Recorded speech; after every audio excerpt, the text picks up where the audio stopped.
Whether you're joining us in person or from home, it's a joy to be together to worship today, and I'm honored to welcome you. I'm Barb Warman, your worship associate for today. My pronouns are she, her, and I'm a short white woman with white hair, wearing black pants, a purple sweater, and a snowflake pin. Anybody else wearing snow today? At Cedar Lane, we are a community where love works.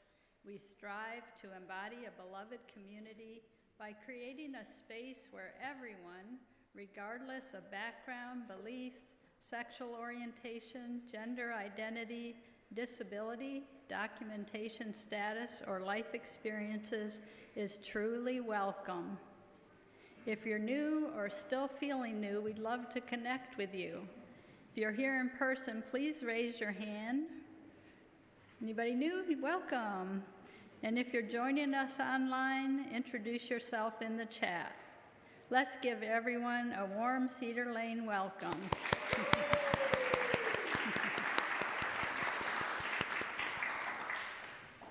After the service, join us for fellowship and refreshments in the fellowship hall. It's a great chance to deepen connections.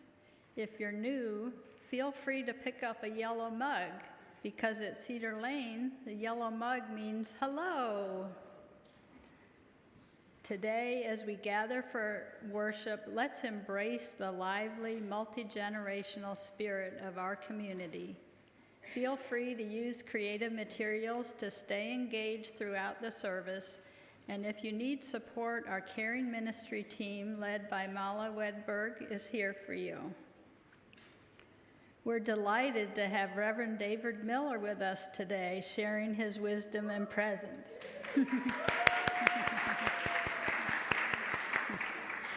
Since 2015, Reverend David has been senior minister of the Unitarian Universalist Congregation of Fairfax, one of our Potomac partner congregations. Before coming to UUCF, he was a settled minister of the Unitarian Universalist Fellowship of San Dieguito in Southern California.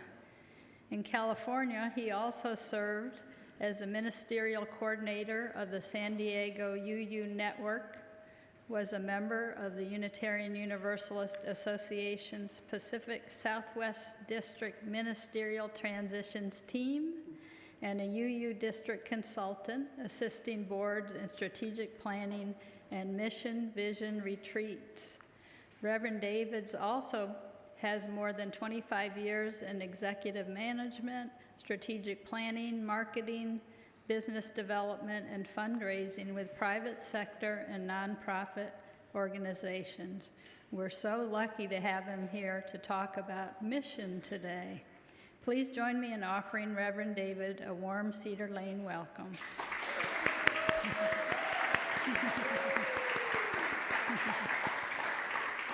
Now, in the spirit of love and connection, let's greet one another in the sanctuary and online.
navigate in the light better days.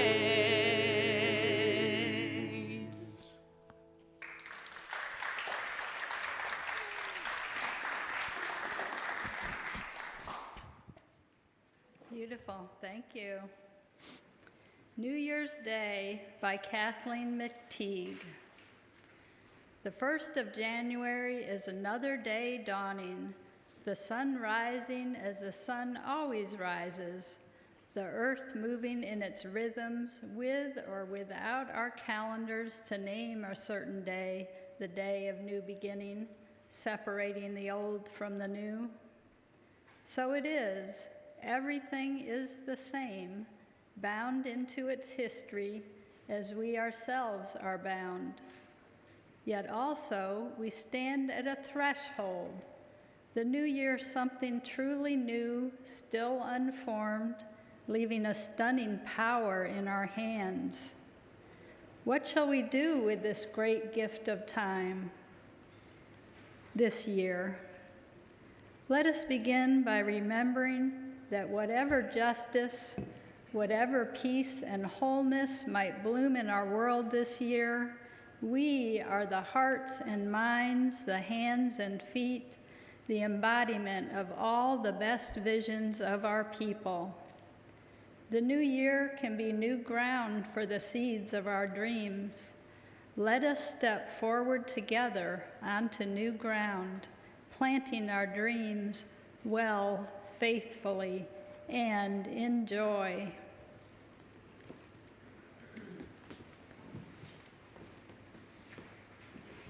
Good morning.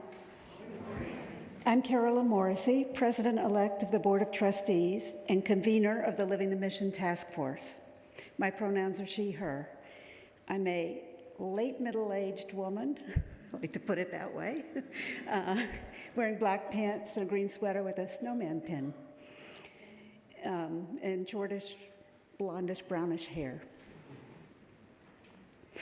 In our Unitarian Universalist tradition, we light a chalice as a symbol of our shared faith and community.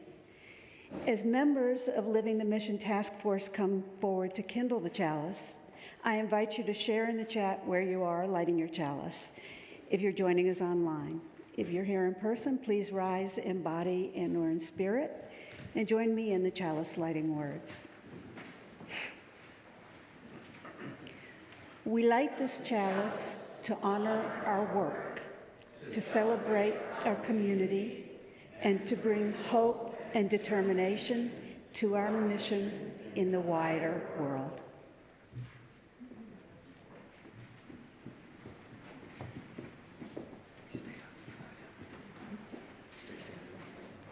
Good morning. Will you stay risen, or rise in body and spirit, and sing with us number 1000.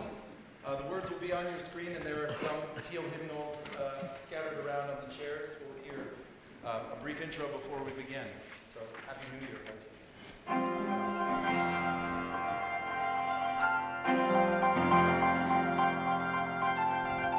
Morning has come, arise and greet the day.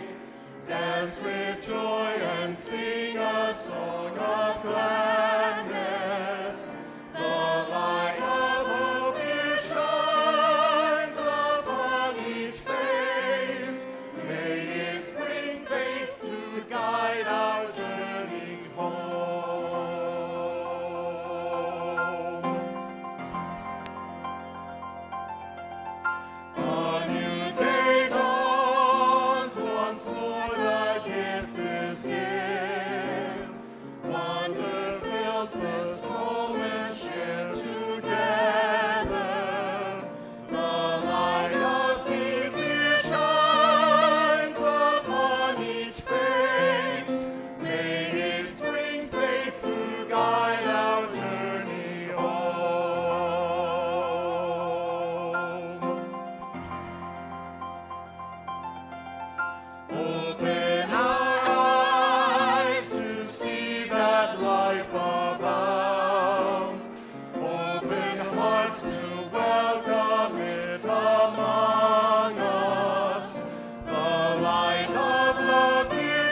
As we enter this sacred time of sharing our joys and sorrows, let us pause, take a deep breath, and ground ourselves in the present moment.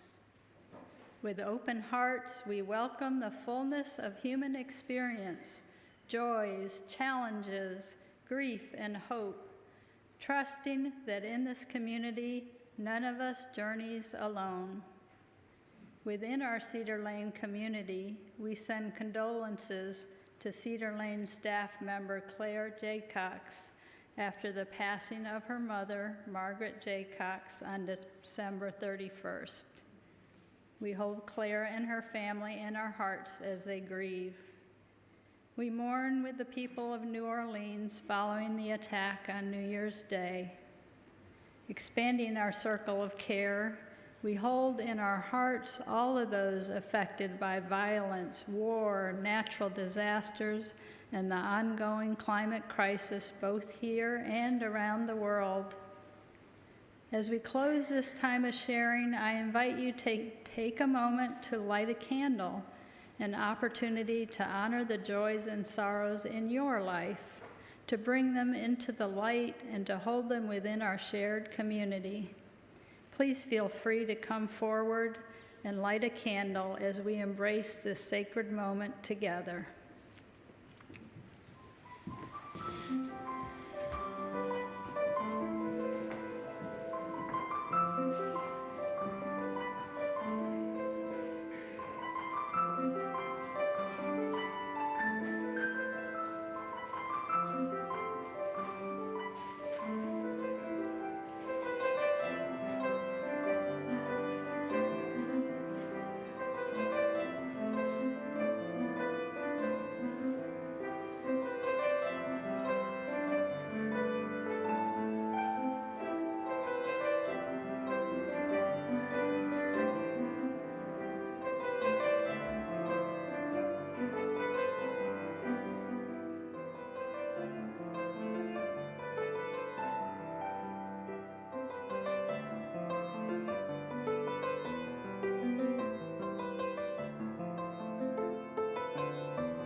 I always start my prayers with, please join me in a moment of meditation, reflection, or prayer. But today I'm going to copy a friend of mine on this day of the new year and say, with our heads held high and our eyes wide open. With our heads held high and our eyes wide open, we open into this new year, this year where we have seen far too many hardened hearts and closed minds, especially living here in the Washington, D.C. area. So when I say we pray, I know some of us don't understand there to be something to pray to, but I speak these words as a prayer of intention. So please join me, however you take this, and to whomever you or whatever you pray, as words of intention. With our heads held high and our eyes wide open, we enter into this new year. And we enter into this new year praying that the closed minds and the closed hearts of those who are in power, of those who are in relation to power, will come together with open minds and open hearts. As we see the common fabric of humanity being woven together in this room, may the common fabric of humanity be woven together outside of it as well. May we find a place in our hearts for love of other, for those who are different than us, for those who may not agree, because there is only one way we will get through this, and that will be together. So let's join now as we enter into a moment of silence. You are invited to either rise in body and or in spirit and speak the names of the loved ones that you are holding in remembrance, or share those names in the chat for those of you online. You are invited to share the names of the loved ones that you are holding in remembrance or care. Let's do that together now.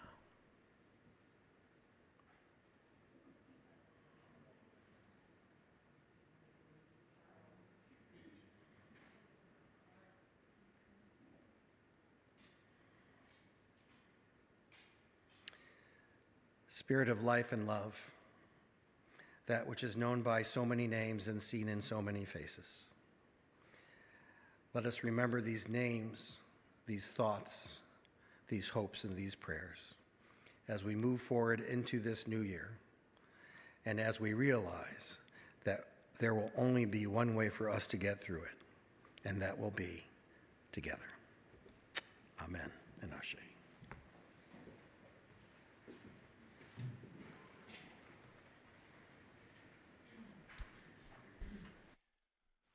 So I and the quartet invite you to sing with me number 1043.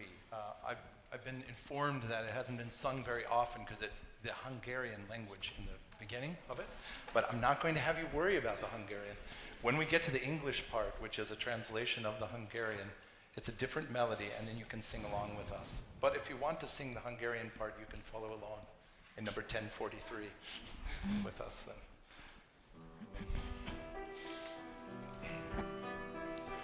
O hitott szeretet, o szeretet, o béke, odaadás,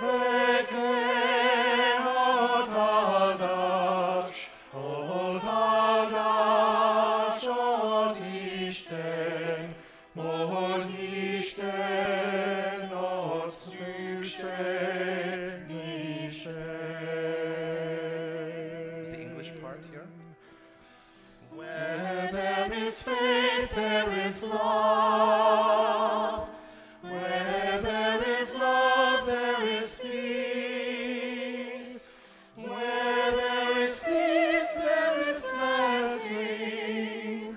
Where there is blessing, there is God. Where there is God, then there is no need. So we'll sing the two together now. Oh, where there is faith, there is love. Oh, where there is love, there is peace. Oh, where there is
As we gather in this sacred space, we are invited to invest in Cedar Lane's mission and vision.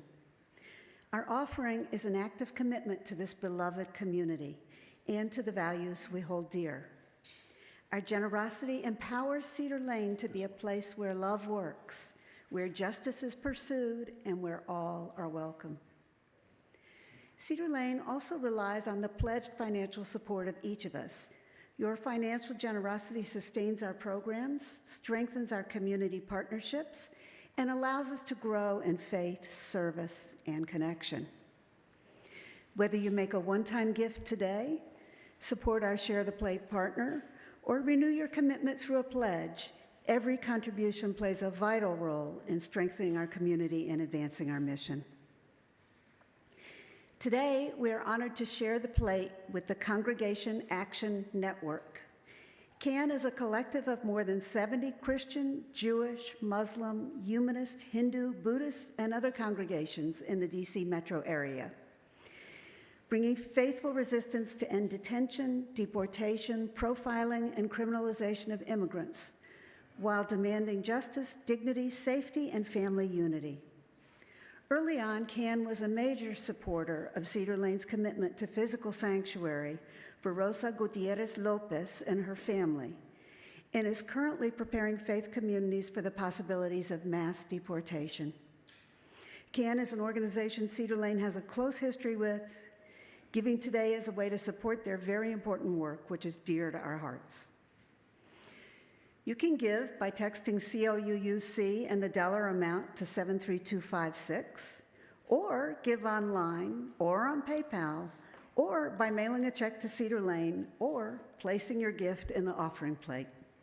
The offering will now be gratefully given and received.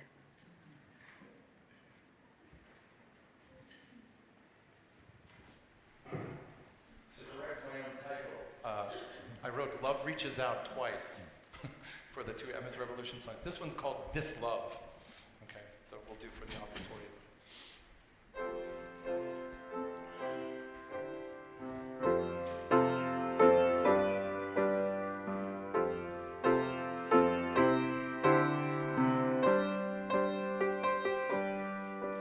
Will you be with me?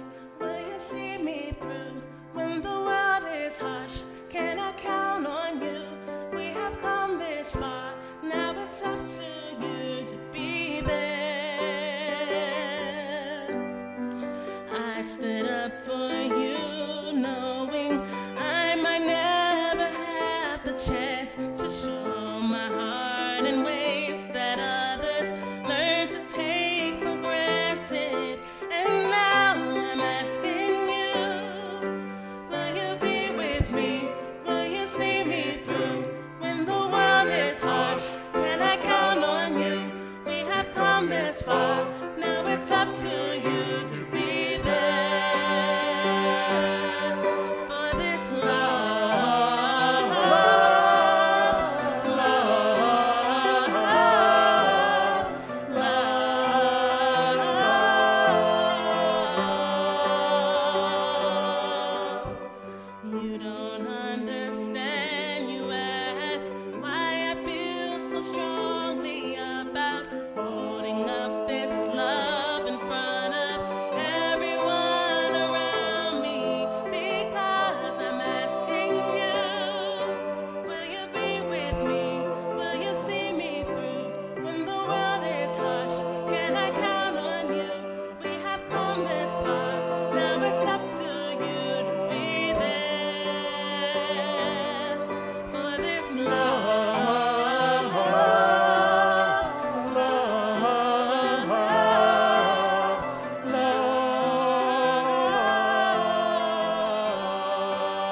day has come and gone, and maybe some of you had made resolutions that you'll keep, or maybe not. I do not typically make New Year's resolutions, but throughout the year, I periodically contemplate how I might better align my mindset, activities, and routines with my highest intentions. In my retirement, this is easier to do than when I was a working mother with children at home and a high-pressure job. In those days, it was usually a vacation, retreat, end of an intense project, or sudden change in my life that inspired me to pause and take stock. One year at a time, when I was burned out from overwork and stress, I wrote this alphabet for life to remind me of what I truly valued and how I wanted to live. Always be compassionate. Dream of peace. Eat chocolate.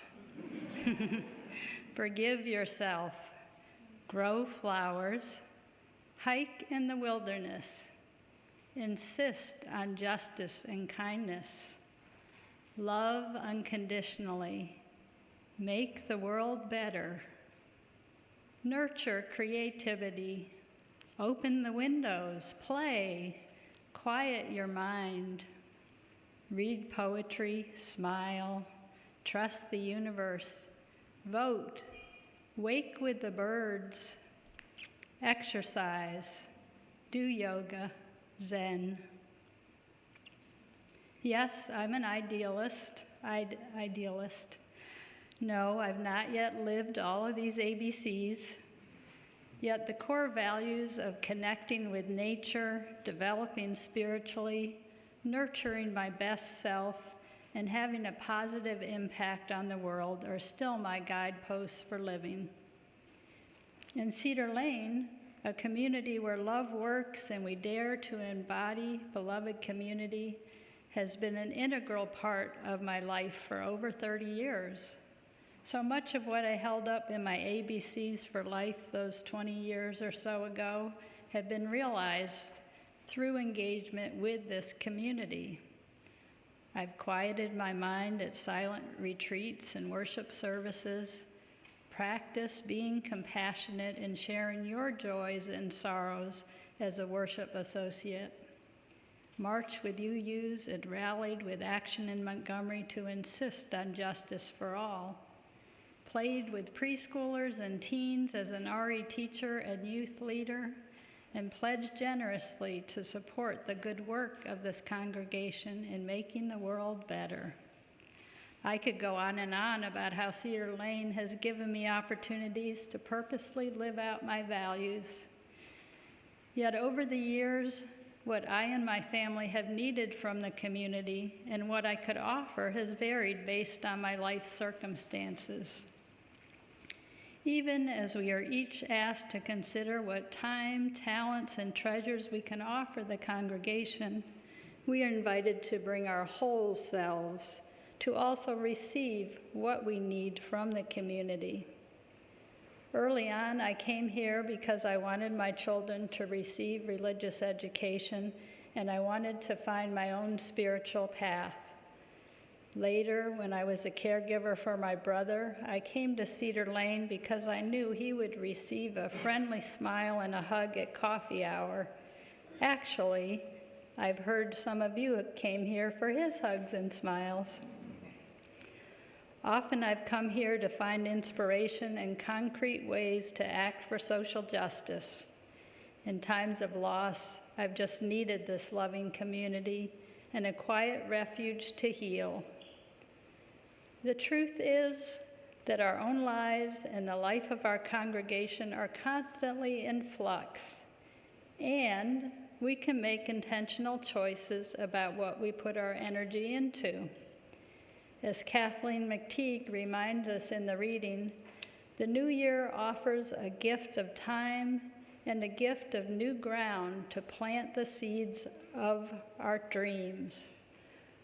What shall we do individually and as a congregation with these great gifts in 2025 and beyond? even as we have uncertainty about the future. I look forward to being part of the important work that we have to do together to clarify our mission and find answers to how we best live that mission moving forward. Thank you to Reverend David for helping us get started today, and the Board of Trustees Task Force for leading the ongoing effort.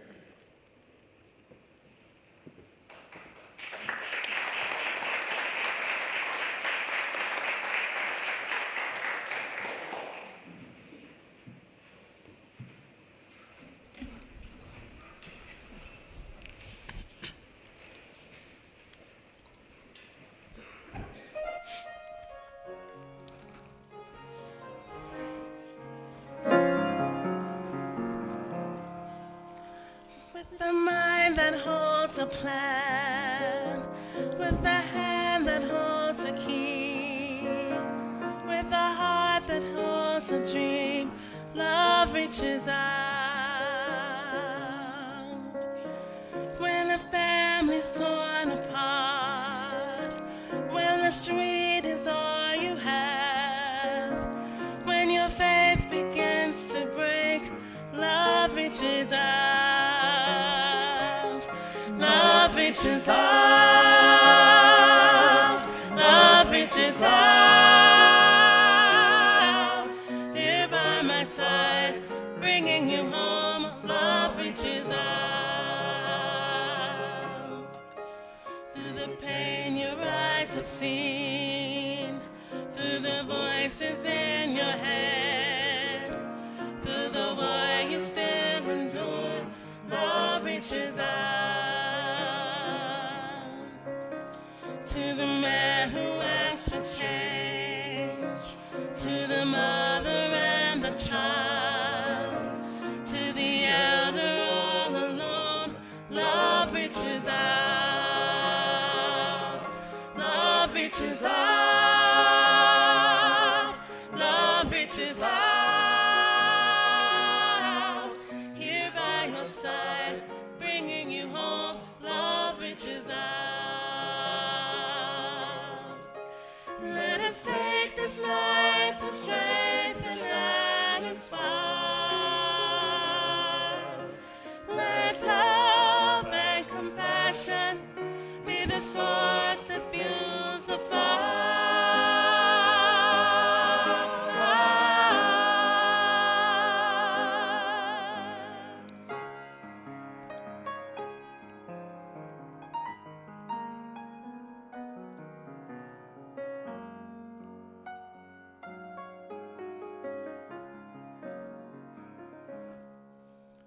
If you find yourself in need, if you fear what lies ahead, if we forge a path of trust, love reaches out.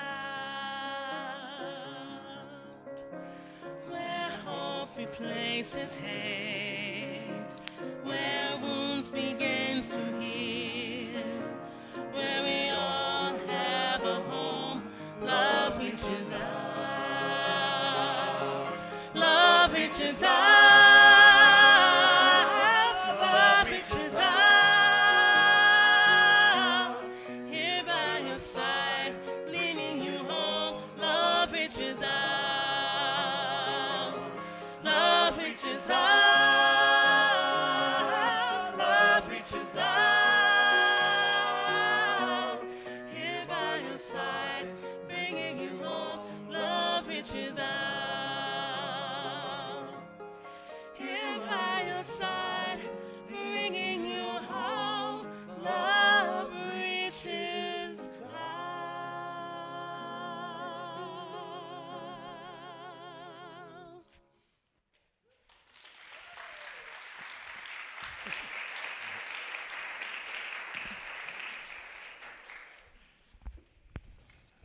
Now, that would be a blessing in any Unitarian Universalist congregation today. Let's hear it again for that beautiful music.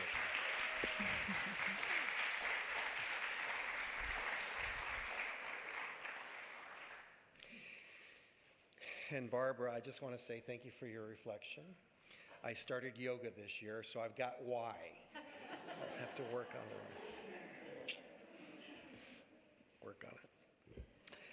For years, I consulted with nonprofit boards, and I used to do a lot of board retreats. And for those retreats, I would often ask board members not to look at the mission statement, but to write it out, and then write down what it specifically meant, and then not share their answers with any other board members before we met in the retreat. You can use that if you want. I have to say it was fascinating how varied the answers were and how diverse the thoughts were about the words of the mission of the organization, the concept of what the mission actually was supposed to do, and the way the mission was supposed to be carried out. This leads me to one of my favorite sayings: in the absence of clarity, people fill in their own meaning and context. Did you want me to repeat that? You got that? Okay. We Unitarian Universalists like to fill in our own meaning and context about a lot of things. But we're guided in the practice of this tradition. We have formally 7 and now 8 principles that many of us have known since we were joining Unitarian Universalism. We have the newly adopted UUA values. But there's far more than that. We have Unitarian history and theology. We have Universalist history and theology. We have Unitarian Universalist history and theology and philosophy. And certainly there is history, culture, mission, and shared understanding of the practice of Unitarian Universalism locally in each individual congregation. For example, aside from the values, principles, and purposes of our association, our individual congregations come together and devise their own mission and vision statements in which we operate and from which we often plan and implement our ministry with ourselves, with each other, and to the world. So my understanding is that you adopted your mission vision statement in and around 2015. Is that your understanding? I want to create some shared clarity here. So. Okay, good. I'm not sure if you all have been watching, but the world has changed some since 2015. Also, this congregation has changed some since 2015. Let me tell you what our situation is at UUCF, Fairfax. You know, the congregation across the river, the bridge that you have to cross to go to Virginia. Thank you for the choir who did that a couple weeks ago.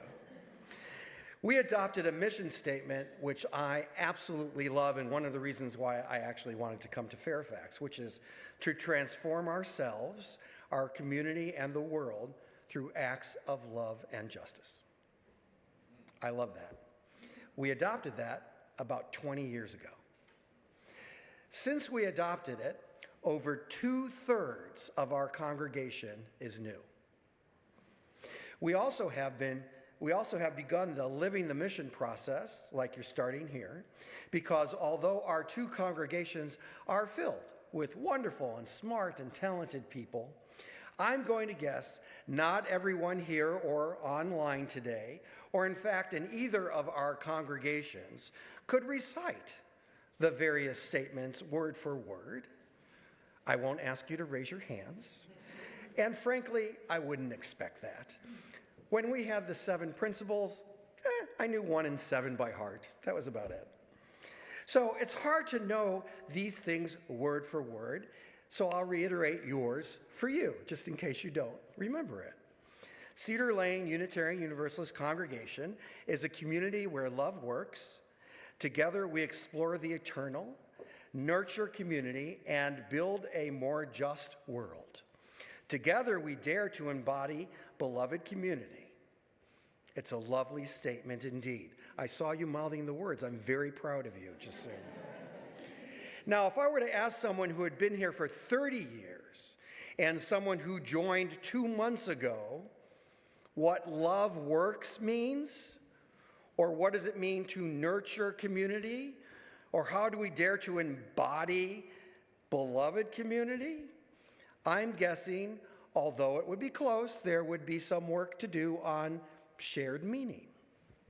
Another thing is, I really don't want to glaze over the fact that although change is always occurring, the world certainly has gone through some dramatic changes since both of the missions for our congregations were adopted. With the events taking place in the country and the world right now, I believe that these kind of organizations are perhaps even more important than ever before. You see, we make an agreement when we come together, or as we would call it in Unitarian Universalism, a covenant, for we are a covenantal faith, not a creedal faith.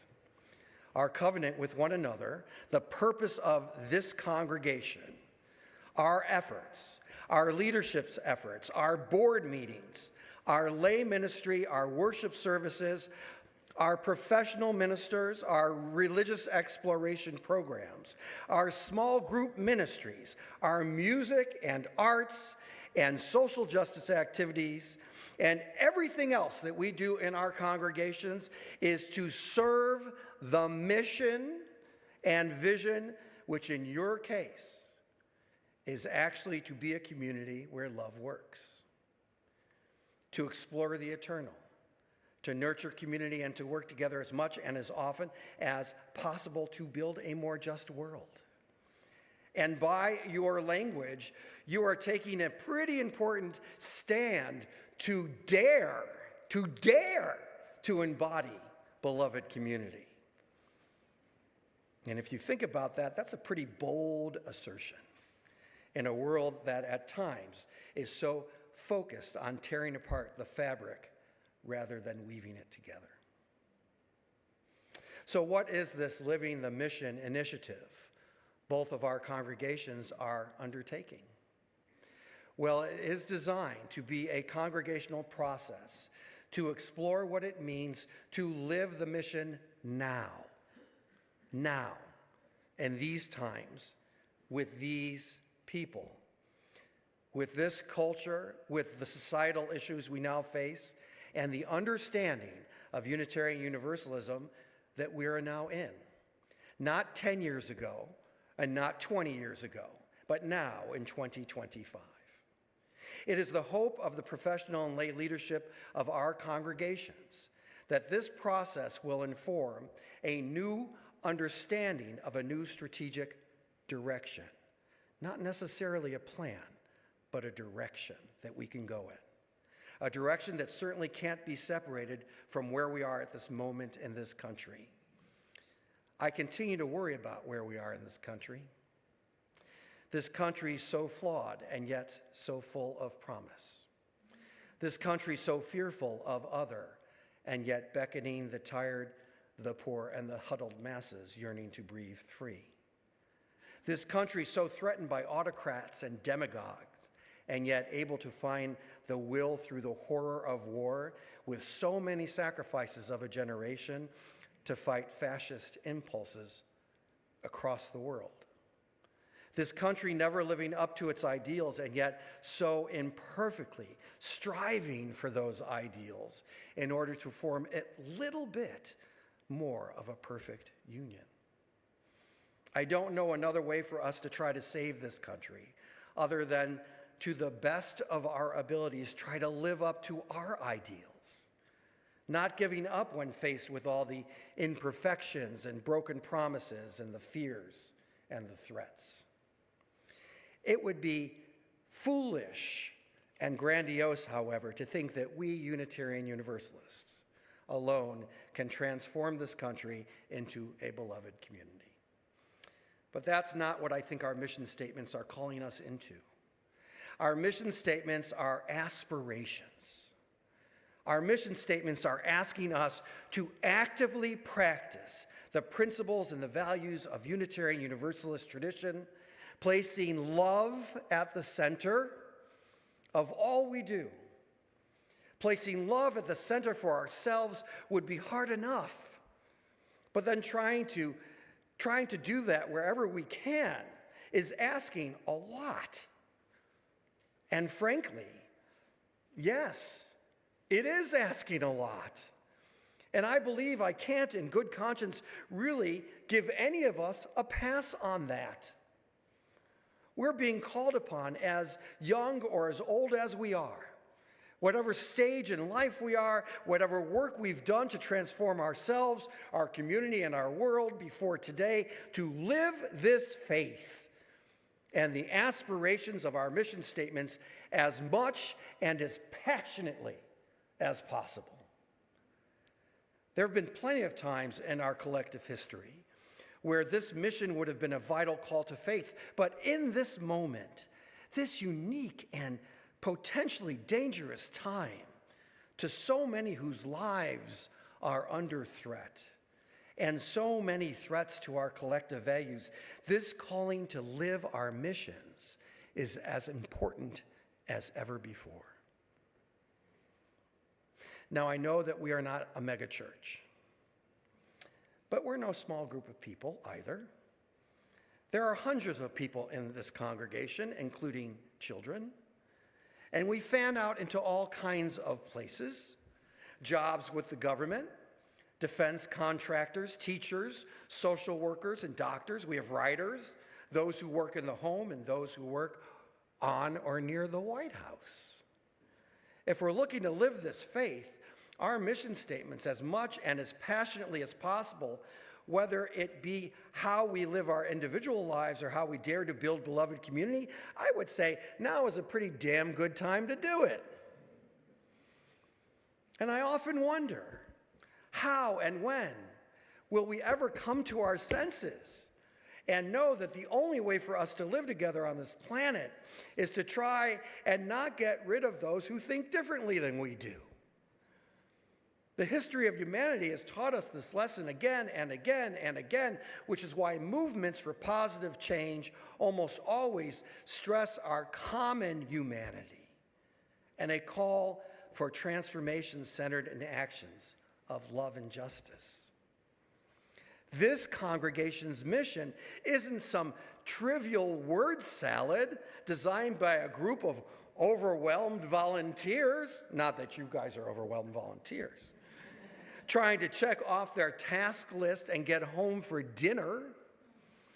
The mission and vision of Cedar Lane is a reflection of the core of this faith that has been transforming for centuries.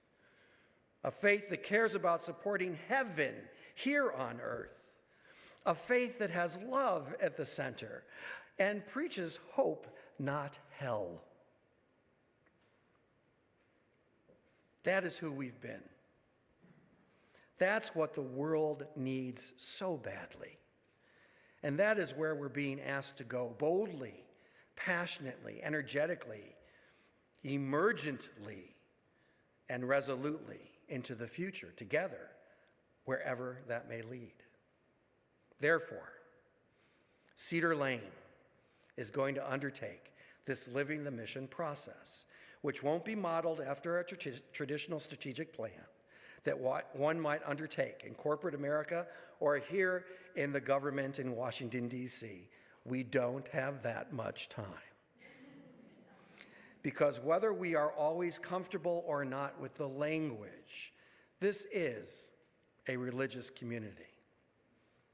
And the time has come to engage each other in this intentional process of discussion and discernment, not just about goals to achieve, but dreams and hopes and possibilities and what course we can set together as we flow into the future, nimble, and understanding that we're in a time of rapid change and that the world is aching for the values we hold dear in the practice of this tradition.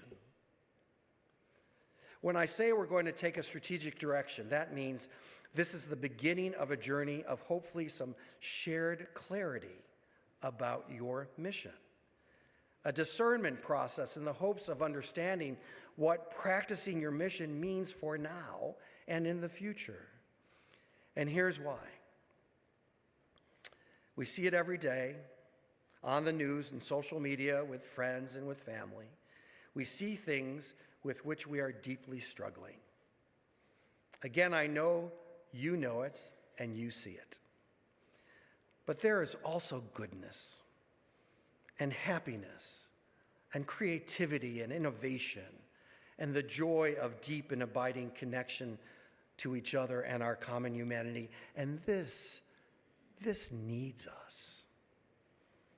These things need our intention and attention. This goodness, this joy, this connection to our common humanity, this planet needs people like you to be devoted, to be devoted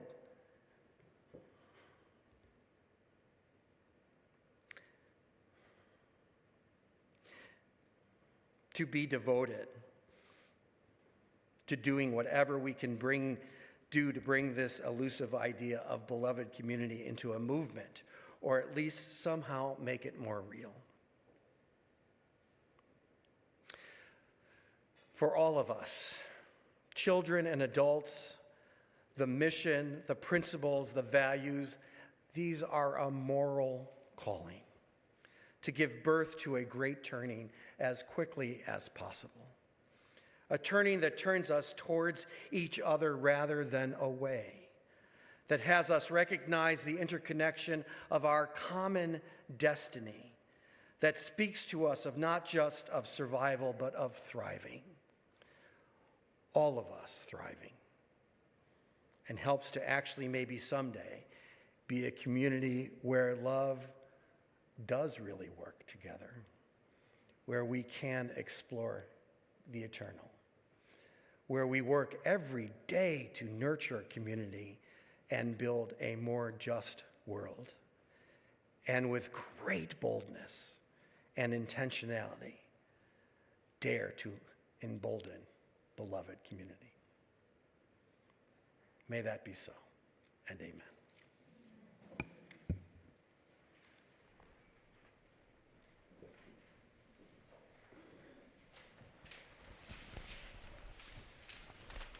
So could I ask you to rise in body and spirit? We'll sing number 34, Though I May Speak with Bravest Fire. We'll do all three of the verses.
In our worship, announcements aren't just updates, they're invitations to live our values and make a meaningful difference. Each opportunity we share here is a chance to connect, to grow, and to take action in ways that reflect who we are and what we stand for. If you've been contemplating joining our community, please reach out to Reverend Ali Casey Bell at abell@cedarlane.org, or you can make contact with Nicole Singer, our membership coordinator, today if you'd like to sign the book and become a member. As you've heard, there's many, many ways you can get engaged, and the e-news has a long list, I noticed this Friday. But just a couple things to lift up. There will be relational meeting training with the Action in Montgomery on Saturday, January 11th from 1 to 3:30. Please register on Realm. And we're starting a support group for parents of neurodiverse children on the 2nd and 4th Fridays of January and February, 12 to 1 on Zoom. A formal diagnosis is not needed. If you're joining us today in the fellowship hall, I noticed a few signs. There's lots of people. Please ask, talk with folks about what's going on here. Thank you.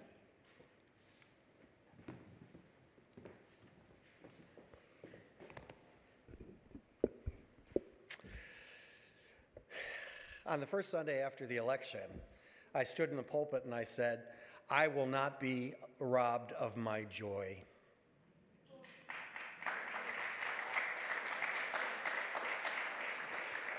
That's what my folks did. We are in a time of great challenge, but look around you. Look around you. Look around you. These are lovely people engaged in this community who care about each other. You have fabulous music. You have wonderful lay leaders. There is a lot to be joyful for. So as we begin this new year, let us be grateful, filled with gratitude, vigilant, ready for what comes, nimble, not holding on to everything the way it used to be. Can't be that way anymore. The time has come for us to rise up, be connected, and there are 4 things that I'm asking my congregation. I know Abby has talked about this with you too. Solidarity, sanctuary, safety. How can we make things safe for those who are threatened? And sacrifice. What are we willing to sacrifice in these days?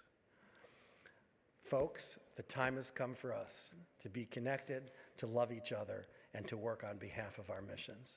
May that be so. It was a pleasure being here today. Sending love to you all.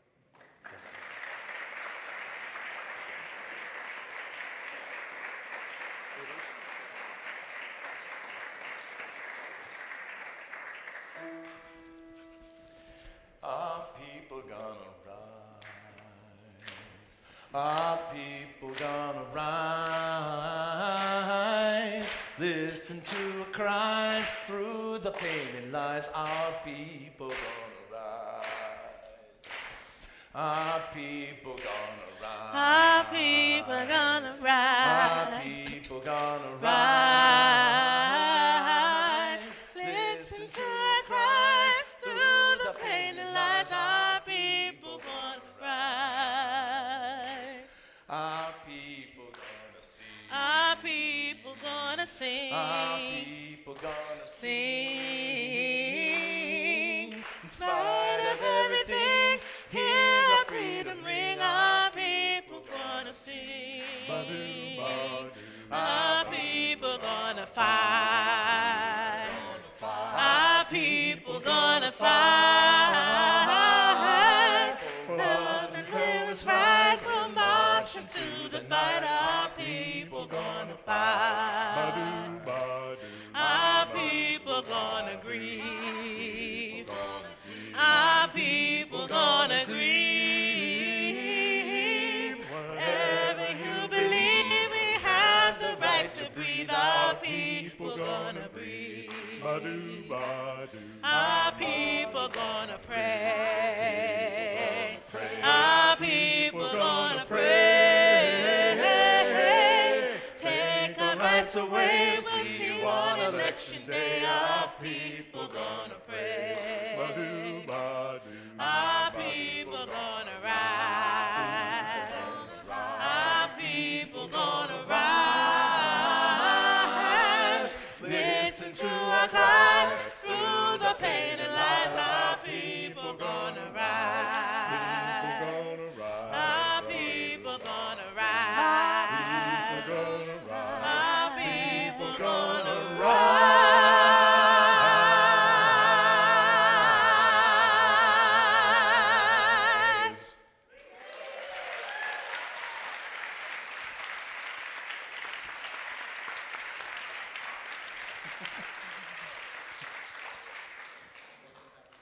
Yes. Oh, we're done. Everybody's gone. I did talk to her.